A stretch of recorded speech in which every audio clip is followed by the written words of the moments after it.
Hello everyone, सेवा नमस्ते। Aisa Rai YouTube च्यानलमा यहाँलाई स्वागत छ। अनि अहिले चाहिँ म तपाईहरुलाई के देखाउँछु भने एकदमै अर्ग्यानिक इलामको कोसेली देखाउँछु ल। नानाले लिएर आउनु भएको यहाँ हेर्न सक्नुहुन्छ। यहाँनिर डल्ले खुर्सानी, यो चाहिँ एकदमै प्योर अर्ग्यानिक इलामको डल्ले खुर्सानी भयो।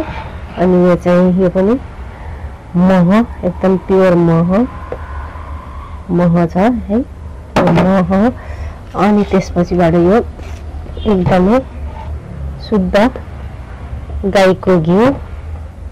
बट्टा खोल्मै, बट्टा त खोल्न सकिन त हौ। शुद्ध घिउ बट्टा खोलेर देखाउँछु ल। बट्टा खोल्नै गाह्रो रहेछ क्या। एकदमै वाउ, कस्तो दामी बास्ना आएको। ओ माई गड, खाउँ लाग्ने। यहाँ देख्न सक्नुहुन्छ, यो चाहिँ गाईको एकदम शुद्ध प्योर घिउ हो। यो कस्तो दामी बास्ना आएको।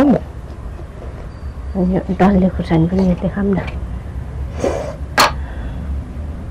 वाउ, डल्लेको पनि बास्ना।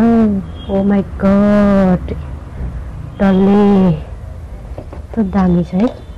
अनि यो चाहिँ भन्नुहुन्छ भने यो चाहिँ यो पनि खुल्लो बट्टै खोल्नु गाह्रो क्या।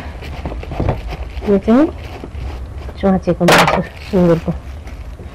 सुँगुरको मासु। यो चाहिँ यसरी खारेर यसरी हालेर लिएर आउनु भएको छ। यो चाहिँ अब पकाएर खानुपर्छ क्या यसलाई चाहिँ खाँदाखेरि। तर म चाहिँ खाँदिनँ होइन। यो चाहिँ नानाले लिएर आउनु भएको सबै एकदम गाउँको अर्ग्यानिक चिजहरू। मैले अर्को मेन कुरो चाहिँ देखाउनै बिर्सेछु क्या साथीहरू। हेर्नु न, यो चाहिँ राँगाको सुकुटी। राँगाको सुकुटी चाहिँ देखाउनै बिर्सेछु क्या। यो राँगाको सुकुटी पनि एकदम प्योर गाउँको हो यो पनि होइन।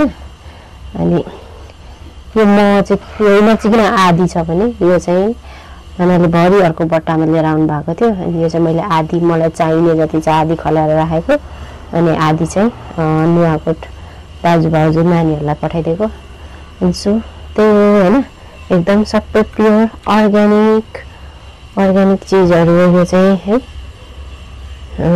कसलाई चाहिन्छ कमेन्ट गर्नु त। थोरै नै भए पनि बाँडेर खानुपर्छ होइन त। बाँडेर खाएको मजा आउँछ नि त।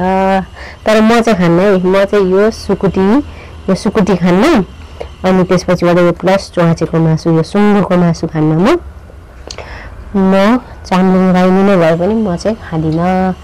अनि मैले खाने भनेको चाहिँ मह, डल्ले खुर्सानी भइहाल्यो, घिउ है, एकदम शुद्ध घिउ। यति हो मैले खाने चाहिँ। मैले खाने कुरा चाहिँ त्यति हो। अरू चाहिँ बाँकी अरू चाहिँ म खाँदिनँ।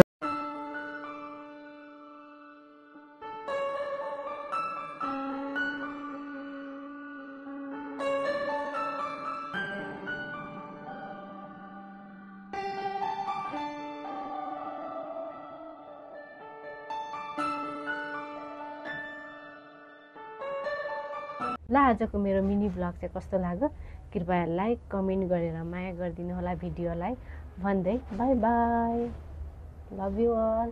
अनि अन्त्यमा सब्सक्राइब पनि गरिदिनु होला। बाई।